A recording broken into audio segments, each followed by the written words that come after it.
Hi, I'm Billy Mitchell with FedScoop TV. Today I'm here with Mike Darling, Director of Enterprise Performance Management at DHS. How are you, Mike? I'm good. Thank you for having me. Absolutely, great to have you here. So today we're going to talk a little bit about cybersecurity, given the theme of our summit today.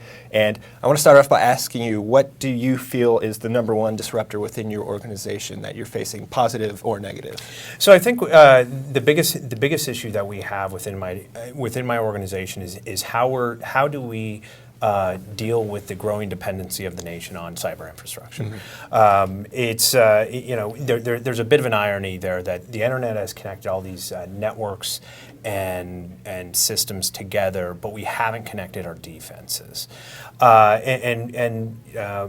Kind of malicious actors take advantage of that and exploit it for their own game. They use the same exploit kits over and over again, how we can really drive down the how we connect our defenses together in a way that allows one company's breach to be everybody else's protection. I think is what we really need to do to deal with that. Okay, so a big thing right now, obviously, is cloud. Yeah. But one thing that's kind of hampering that is the ability to secure the cloud. It's what's keeping a lot of people from moving to it. What are one or two pieces of advice that you might offer to those people who are fearing moving to the cloud because of security concerns? Right.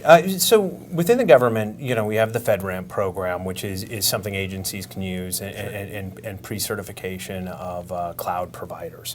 But when you're on the private sector, when you're looking at the cloud, there's definitely a trade-offs to be made if you're a large company, and understanding that the security of of your highly valuable data. There's going to be trade-offs that are made by going to the cloud. Now, if you're a small or medium-sized company, the security that you get from the cloud is probably a no-brainer. Sure. So it makes a lot more sense. But for those agents or for those entities that have a much more robust security posture, they're going to have to take into account those trade-offs. Okay. As people move closer to and rush to mobility, the cloud, as we just spoke about, Internet of Things, there's this push to reduce complexity. But that kind of seems countercurrent to the way we want to continue to innovate and secure. So how can you balance those two things? Well, I think over the history of, over the history of this space, we've seen waves of decentralization and centralization. I think what you'll see is a little bit of a hybrid starting to emerge. Some of the things that we at DHS at the Office of Cybersecurity and Communication are working on through things like our continuous diagnostic and mitigation program. The reason I bring this up is because this is a program that is kind of centrally funded. It's building a central set of requirements. It's centralized situational awareness, but decentralized execution. So it's building the sensors and putting capabilities in place that can tie into normal patching. But it's taking centralized information and situational awareness and putting it out so that agencies can focus on the worst, on fixing the worst vulnerabilities first. So I think what you'll see is a little bit of that paradigm, is some centralized planning, but the decentralized execution. Okay. So there's been no shortage of cybersecurity news lately, especially towards the end of last year with the Sony hack and a lot of targets towards the White House.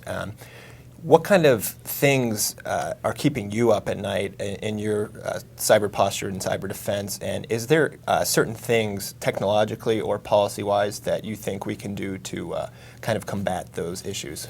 Yeah, I think there are. So the thing that keeps me up is again the disconnected defenses. Every if I've learned nothing else, cybersecurity is a team sport, right? And so while an adversary can go from one agency or from one place to from one company to one agency over and over and over using the same exploits, we're not doing that. Our defenses aren't connected. So I think the administration has done a couple things I think are really important.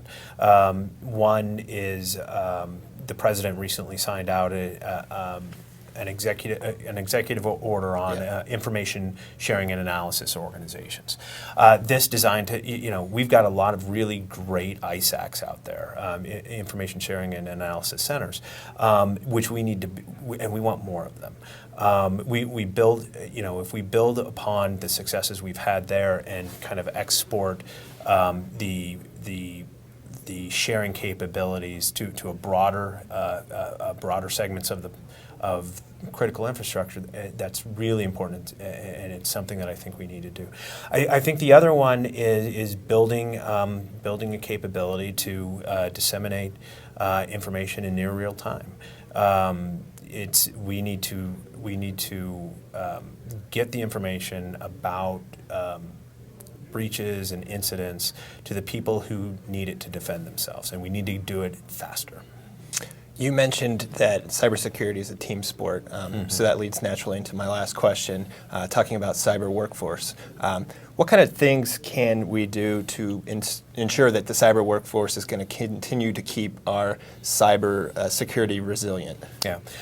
So, on the cyber workforce, demand continues to be high. And